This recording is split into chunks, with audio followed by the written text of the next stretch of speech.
you were on the Stern show and then you weren't, and Howard got kind of pissed at you at the very end.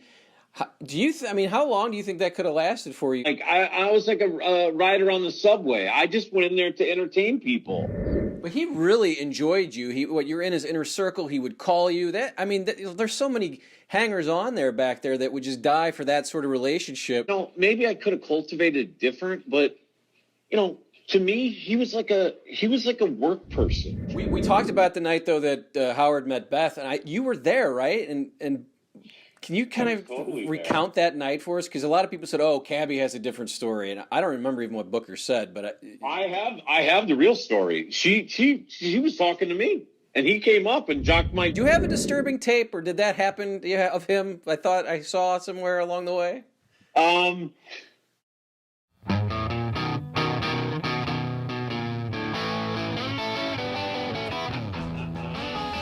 What's up, buddy? I haven't started yet. Hello and welcome to Here's the Pitch. I'm your YouTube friend Brad, and we'll talk about my sponsor in a minute, but I got Crazy Cabbie. Is it crazy? No, just Cabbie. So you tell us what's going on with Lee. And what are we calling you? Lee, Cabbie? I need to know.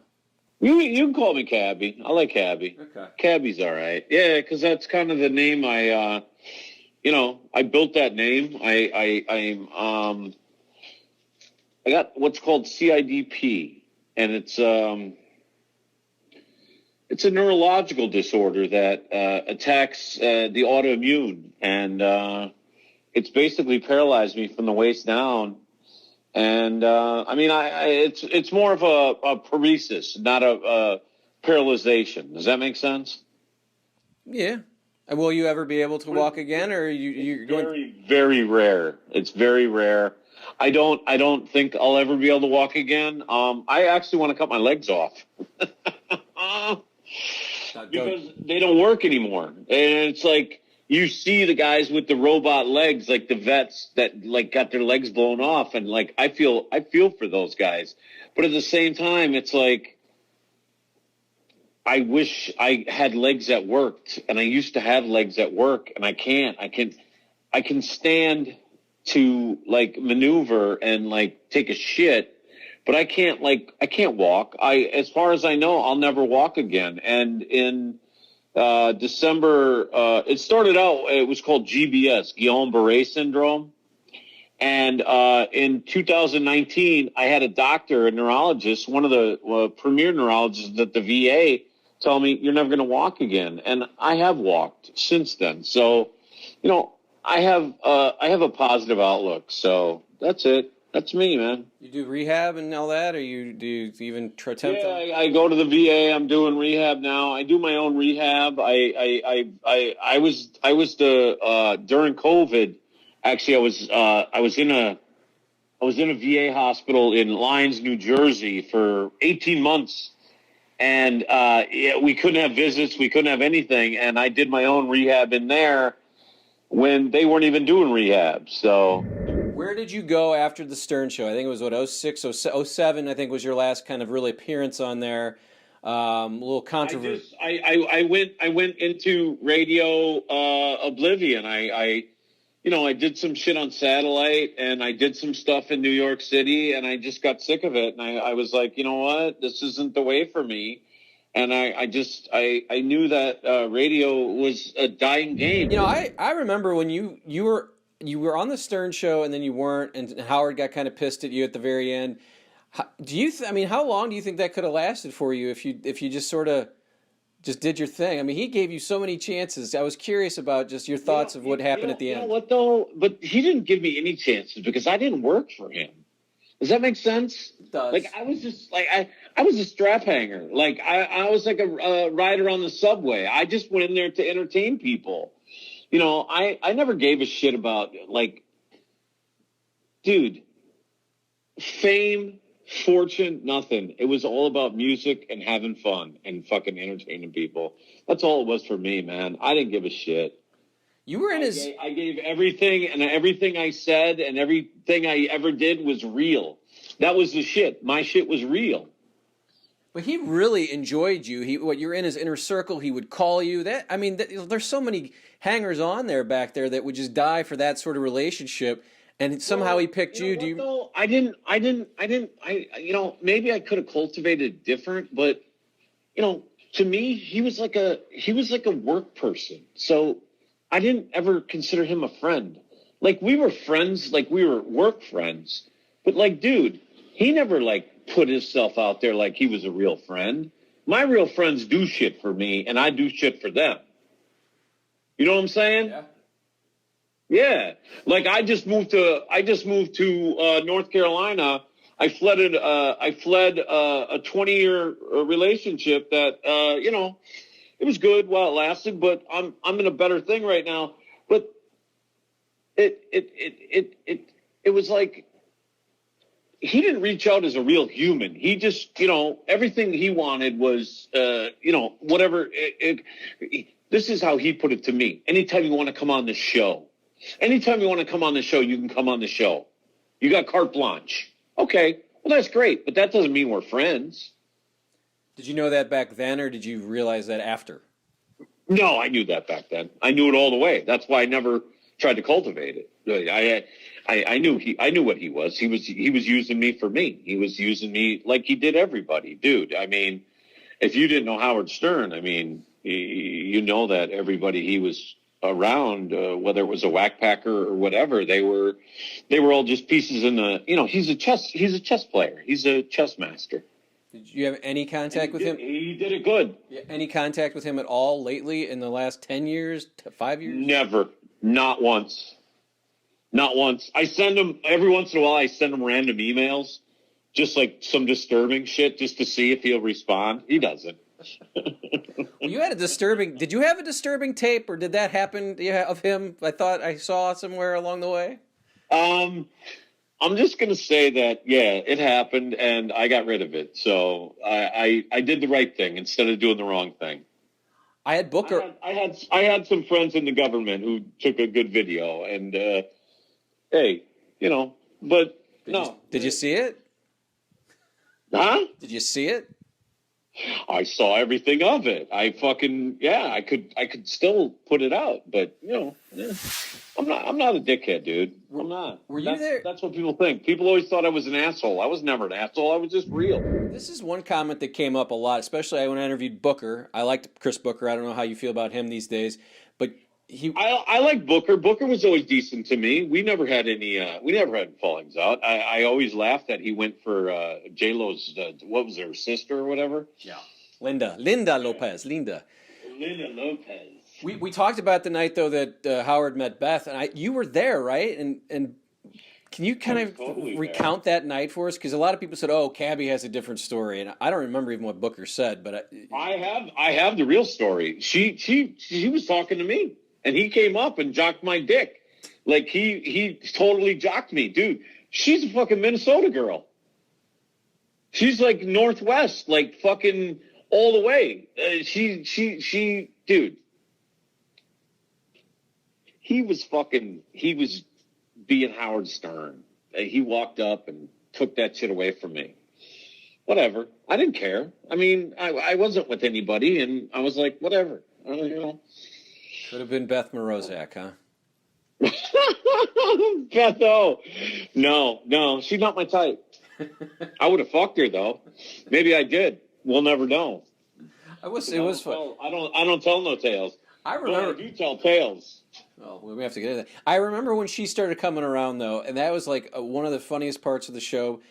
In a non weird way, is everyone was telling Howard how hot Beth was. I mean, stuttering John and Gary, and then the callers. Oh, it was the most weird thing that I think ever.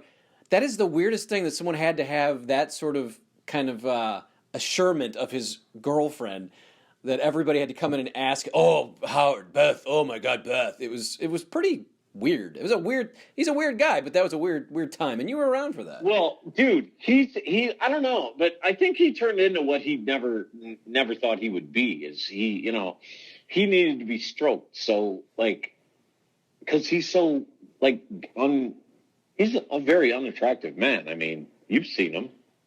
Is he attractive? Well, he looks like Fran Lebowitz now. He looks like Rick Ocasek ate an insect and spit it out, and then it became Joey Ramone. That's pretty good. How are you and Stuttering John? I think you've talked to him, but you guys had that great boxing thing. Were you guys? Now I know that seemingly got real, right? And once you guys started really getting into each other, or was that? I wanted to kill him. I wanted to do a fight without a boxing match. There was no way. I just hang on. I'm gonna go in the house now because you're gonna get me all agitated. Not in a bad way, in a good way. I'm gonna go in the house. Hang on. I gotta roll in the house. Oh, hang on. No, dude, that shit was real. I fucking hated that guy. I always hated that guy. I still hate that guy. He called me. I don't even. Oh shit! I dropped the phone. It's under the fucking. Hang on. Jesus Christ. Oh, there we go. Hang on. He called me. I don't even know how he got my cell phone number, but he got a hold of it. I'm guessing Gary gave it to him. He got my cell phone number and he called me while I was in a fucking hospital at the VA. And he was like, hey, you want to do my podcast? And I was like, no, dude. And he's like, why? And I was like, I'm dealing with this fucking health issue. I'm crippled and in a 500-pound wheelchair. And granted, now look at me. I'm not in a 500-pound wheelchair. I'm in a 30-pound wheelchair that costs $10,000 because I'm the fucking big mouth that got it from the VA. But Stuttering John calls me while I'm in the fucking hospital and he's like, hey man, you should come on my fucking podcast. I was like, dude, I'm not into a podcast right now. Just like you asked me and you fucking didn't sweat me.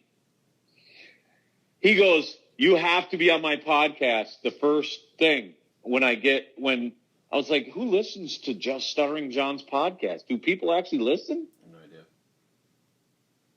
idea. I don't even know. Does he still have a podcast? I don't know. So guess what? Before I did this with you, I called him 3 times because 3 is my number. And see, one hand is open, one hand is closed. I called him 3 times. He never fucking answered. I gave him every opportunity. Stuttering John can suck my dick. I will fucking eat his face, even as a fucking cripple. I won that fight. That was a fix. I remember that press conference. We were almost getting into press conference mode there, which is hilarious. Remember that? It was so good. That's legendary video right there, right? It was good. Another legendary video. You and Ron Jeremy kind of worked together, correct? Is that true? Yes, the rapist, Ron Jeremy. Yes, I always hated that guy, and everybody who ever knew me knew I fucking hated that guy, and I always said he was a freaky pervert, and now he's a rapist, and he's going to go to prison for the rest of his life. Thank God. What? Thank God. And guess what? I still have that movie, and wait till you see when I release it. I'm going to release it. You know what? I'm going to release some clips on your show. Oh, my goodness. Well, that's an exciting exclusive. I can't. You're going to help me promote my show, right? We're together here, Cabbie, or Lee, or what We're together. I think we'd be good together, actually. How was your relationship with Baba Booey over the years? You know, it was always good. Baba Booey was a good dude, man. He was always real. He was always good. I never fucked him. He never fucked me. It was always, you know what I'm saying? Like he's a straight shooter. Straight shooter, man. Dude, he found my mother, for God's sakes. Right. You keep in touch with her? He passed away Veterans Day last year. Veterans Day last year. And it's really fucked up because my stupid family, who claims to be my fucking family, and I'm telling you right now, because they're fucking scumbags, they told me via text the day after she fucking died, dude. That's sad. That's not good. Sorry about that. No, dude, I let her adopt me back. You know that, right? Nobody knows that story. Tell it. Well, I let her, after I met her in 2003, I let her adopt me back because she was my mother, and the people who raised me were horseshit. So I let my mother adopt me back, and it was the greatest thing I ever did because I gave her that before she died. Yeah, that's cool. I was going to ask you about her. I'm sorry to hear about that. What was prison like for you? You went in there for a little bit. Tell me a little bit about what those years. Prison was it was all right. I mean, you say prison, but like I was in a federal prison, so it was different. It wasn't really all right. They fucking tortured me. They tortured me, yeah, because of my relationship with Howard Stern.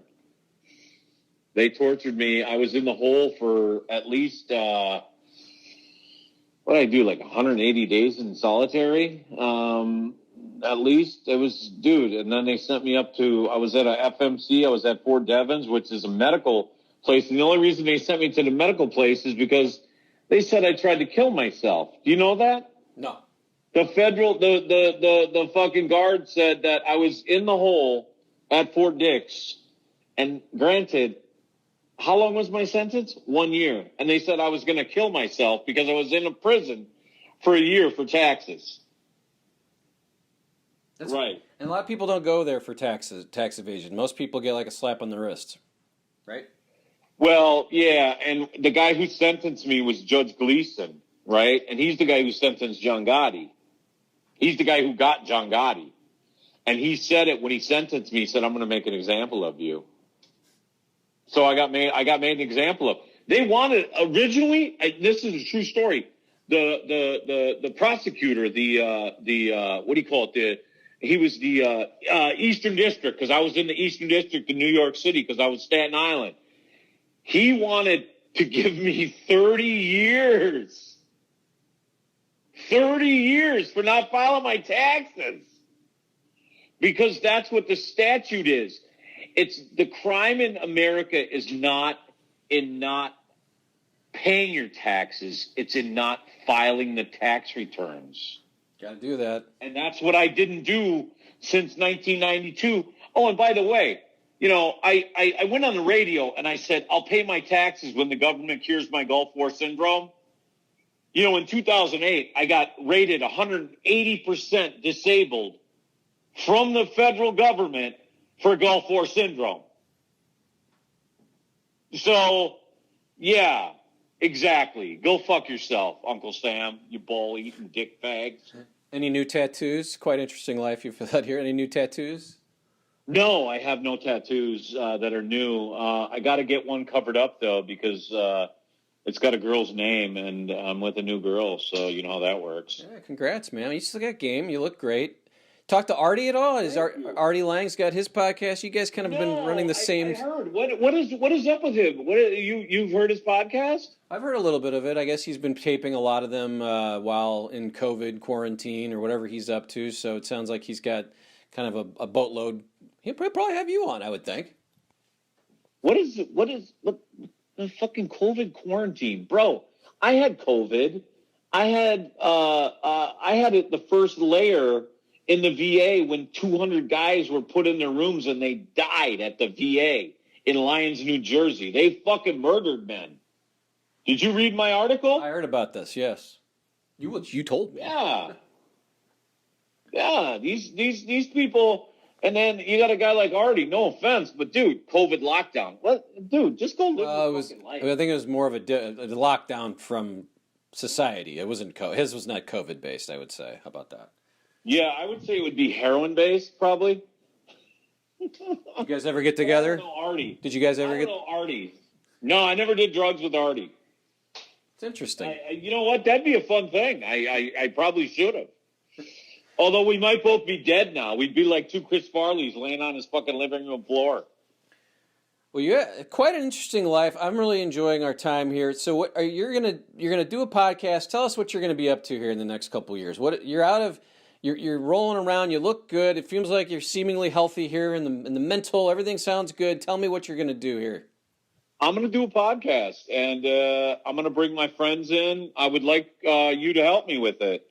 If you're willing and able. We'll see what we can do. It's hard to do virtually, but we set this up. Kind of took a little bit, but we got it together.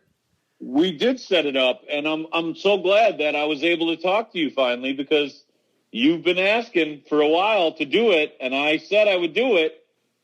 And we did it. We did. It's a Christmas miracle. It is a Christmas miracle. It's better than anything that Jimmy Stewart ever did. Cabbie, Lee, I don't have anything else. Is there anything you want to add to the folks out there before we say goodbye and have Merry Christmas to everybody? Nah, just look out for the podcast. I'm gonna come out. I'm gonna bust ass, and I'm just gonna be me. That's it. That's all I can be, and hopefully people like it. Well, it was awesome seeing you and hearing you, and I hope everybody out there enjoyed it. I thank you, and I thank you for watching. It's Here's the Pitch, sponsored by Masses in St. Louis, stomasses.com. Go there. Thanks for watching. We'll see you next time.